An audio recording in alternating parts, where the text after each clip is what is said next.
Hello YouTube, and thank you for stopping by the channel. This is 88 Heroes, the 98 Heroes edition for the Switch, released by Bitmap Bureau back in 2017. You can get this game on Steam and all the major online console stores if you're interested. This is a platformer with a pretty basic goal. You've infiltrated Dr. Hate's lair and need to make it through all of his 88 levels. The original game had 88 heroes, but this is a special edition, it's got an additional 10. I'm not sure why they added only 10, possibly to be clever or unique, but it works, so I'm not complaining. And you have to get through all 88 levels within 88 minutes, and you only get 88 seconds to beat each level. I played this game for a while before I realized how difficult this time constraint can actually be. Some of these platform levels are going to be easier than others, of course, and at its most fundamental, all you have to do is get from your starting elevator to the ending elevator. That could be across one floor, maybe be right beneath you. It could be quick and easy, but most of them are not like that. Most of them are pretty winding and have a lot of traps along the way. You can use the left and right triggers to keep your character in place, and then you can use the directional stick to move the camera across the level, which is really useful, so you know where you need to go to get to the end of the stage. You should probably use this one a lot. You are under a time constraint, and you need to be as efficient as possible. You have a jump button, and you have a button that activates your power, which brings us to the heroes of this particular tale. You're controlling one of a gigantic pile of heroes that may or may not have useful powers. I'm not going to go through the list of heroes, but that's the thing with this game. When you start any level, you're given a random hero.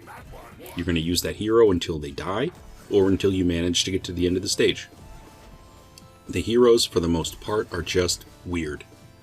Like a dog with a frisbee, a guy that shoots himself across the screen like a rocket, or a panda walking backwards on a beach ball.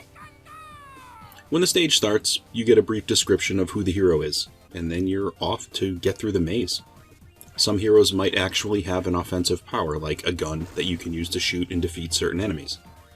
One thing that's really neat in this regard is that every hero looks totally unique, and they all have completely different animated powers. Very cool. Now, the offensive powers, they're certainly useful because you're going to have enemies to defeat on most stages. And it's nice to be able to shoot at things to clear that danger away. But not all these heroes actually have something that they can shoot or even have unlimited ammo if they can shoot. Some might have a power that you can't actually find an immediate use for. This is dependent on the level, of course, but your characters are randomly assigned. So a power that might be good on one particular type of stage, you might not be on that stage when you get that hero. So you're going to find yourself relying on your jumping ability a lot, and trying to time movements to get through the different difficulties as you make your way to the end. The levels are a mix of different floors. You're going to get wandering enemies, spikes, moving platforms. This is standard platforming game type of stuff.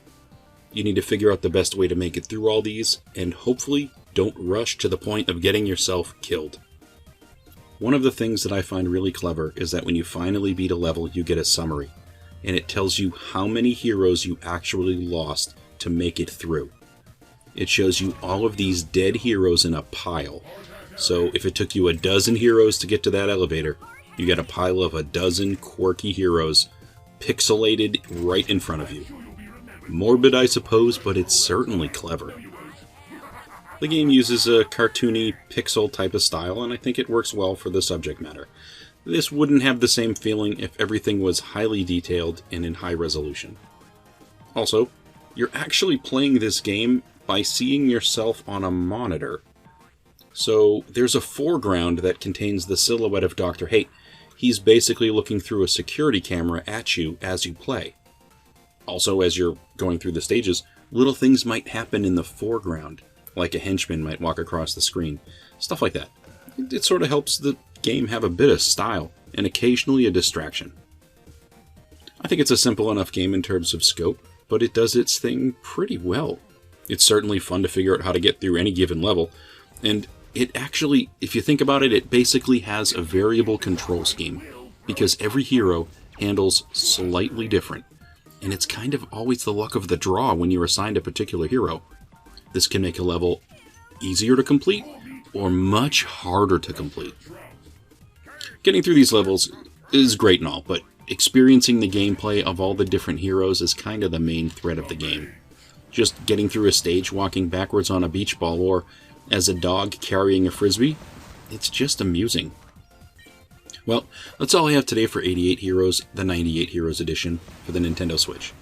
If this is your type of video, please feel free to like and subscribe and all that good stuff, and thanks for stopping by to take a look. Hope to catch you on another video.